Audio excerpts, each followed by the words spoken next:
Hello friends, my name is TheRealEmile and welcome to another edition of Forza Top Gear Laps. Today's subject matter is hot hatches, my personal favourite class of car here in Forza Motorsport 5.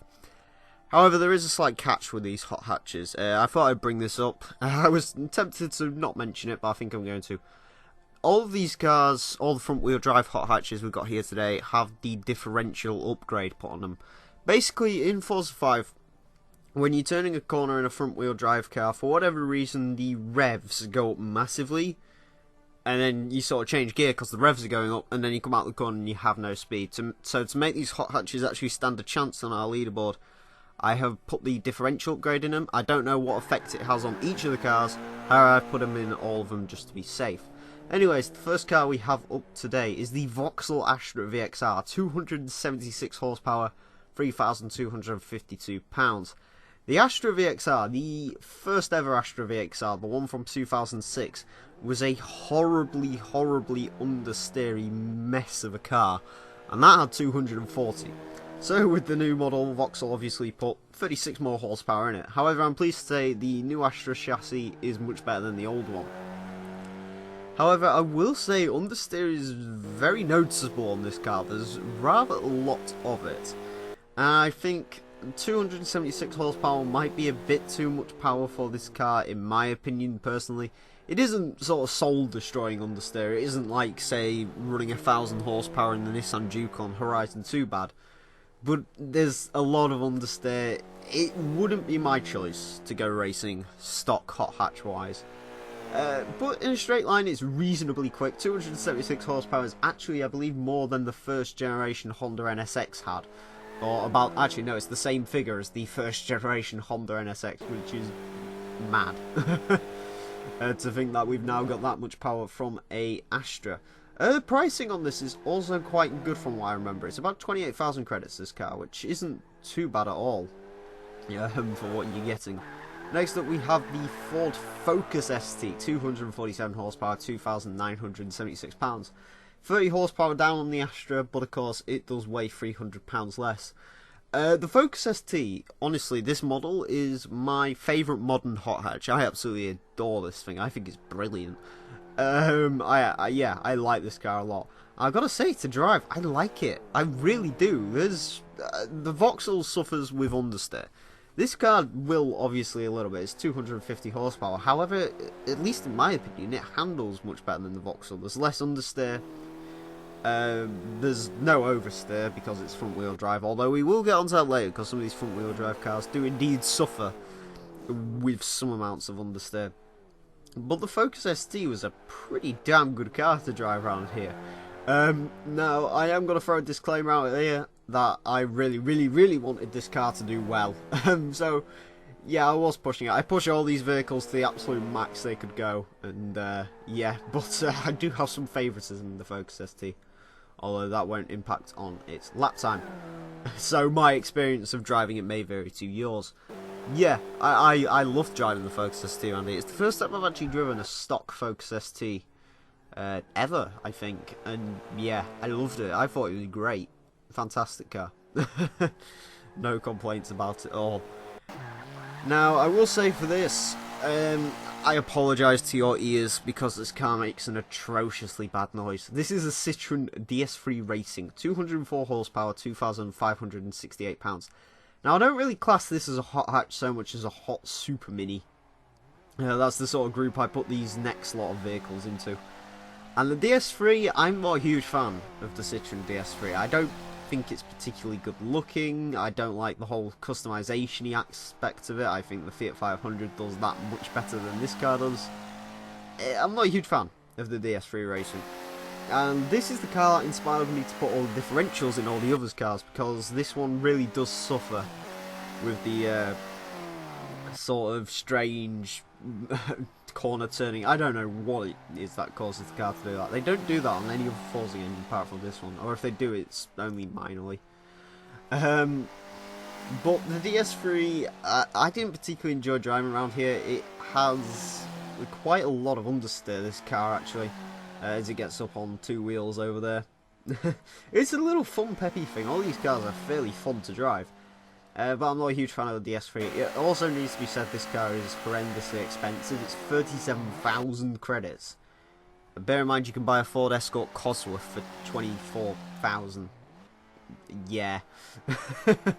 DS3 is a bit overpriced and a bit underwhelming. Now, spinning its front wheels madly, we have the Mini John Cooper Works Cooper GP. That's strange to say.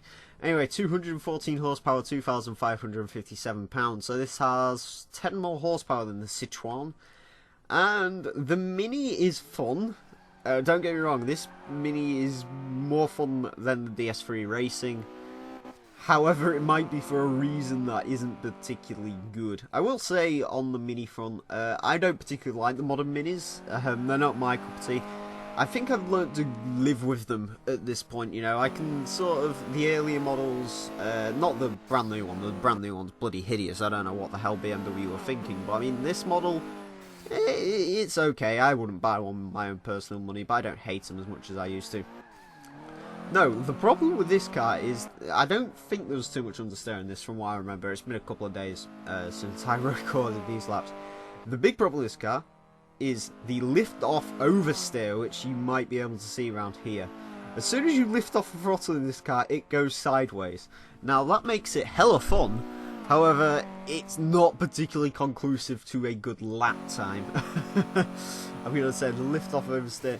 It's a little bit weird, it's a little bit tricky to get used to. I did get used to this car eventually. It's actually fairly nice if you look past the oversteer issue. But yeah, that was the Mini John Cooper Works. What I think nowadays takes the Mini's crown as far as chic and cuteness goes is the Abarth 500, or the Fiat 500 even. This is a Fiat Abarth 500, yeah. 158 horsepower, 2,050 pounds.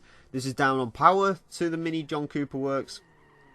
However, I liked it. I like this little Fiat 500. It is such a fun car. It even looks like a fun car, which is strange, you know. Usually, the cars you occasionally end up having fun with, like, you know, the Mark 1 Golf, let's say. That doesn't look like a particularly impressive car, but honestly, go try that out because it's hilarious amounts of fun. But this car looks like it's fun, and believe me, it's fun. Now, as far as on our lap time board is concerned, I wasn't expecting much from this car. It's the slowest power car we have here today. It may be light, but it is the slowest car of the bunch. That being said, it was peppy. It was peppy. I liked it. I liked it. I won't let anyone tell me otherwise because I love these little things. I think they're fantastic. As far as the hot super minis go, this is possibly one of my favourites. I don't know. It's either between this or what I believe is the next car. But yeah, this is a fun little car.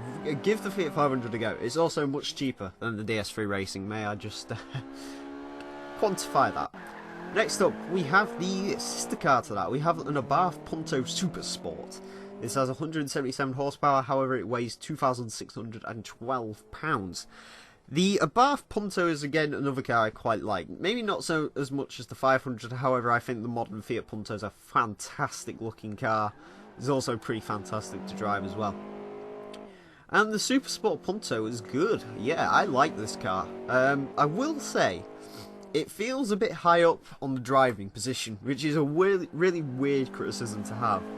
But you do feel quite high up in the Abarth compared to, say, the 500 or the Mini or something like that. So, yeah, it's a little bit odd. I will also say this car is ridiculously expensive as well. This one's 41,000 credits.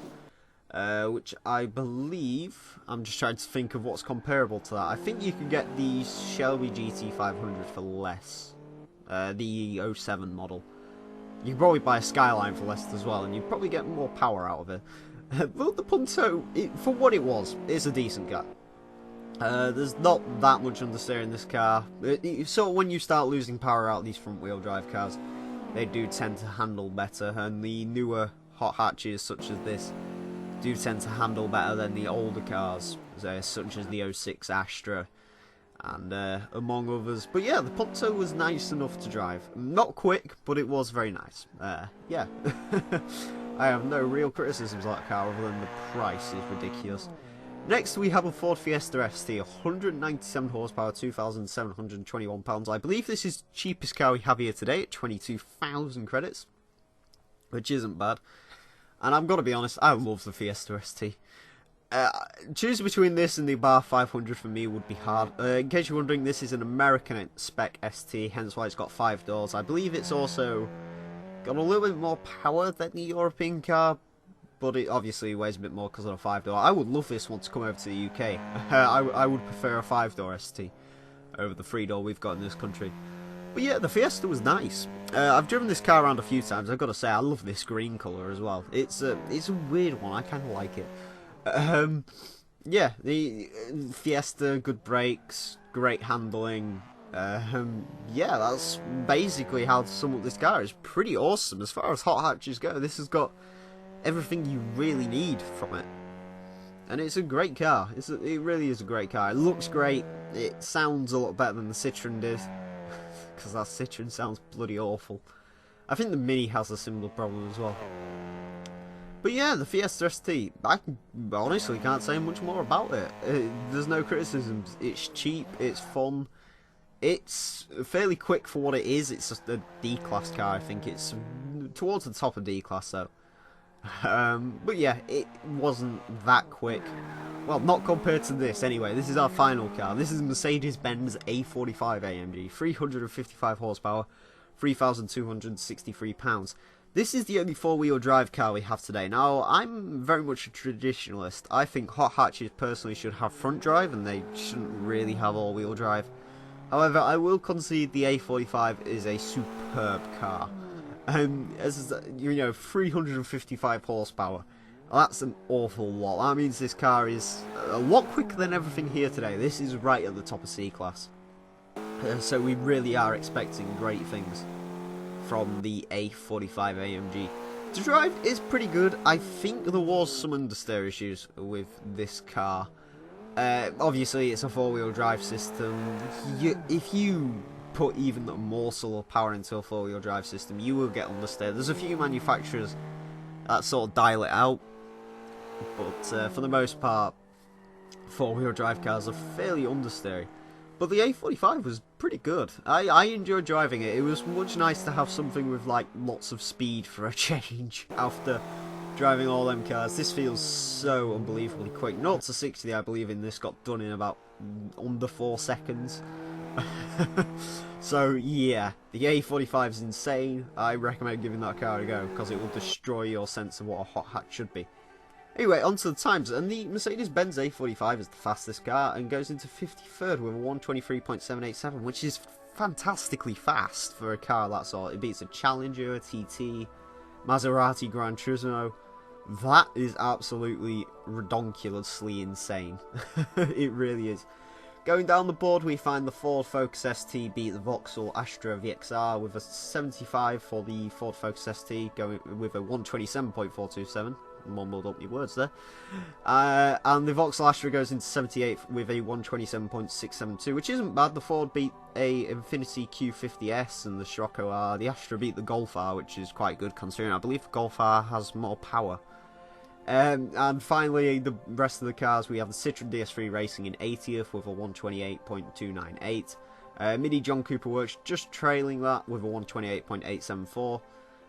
Fiesta ST was slower than a 2004 Civic Type R, but still pretty respectable lap time for that car, 130.213. Abarth Super Sport did a 130.901, and finally the Fiat Abarth 500 did a 131.500.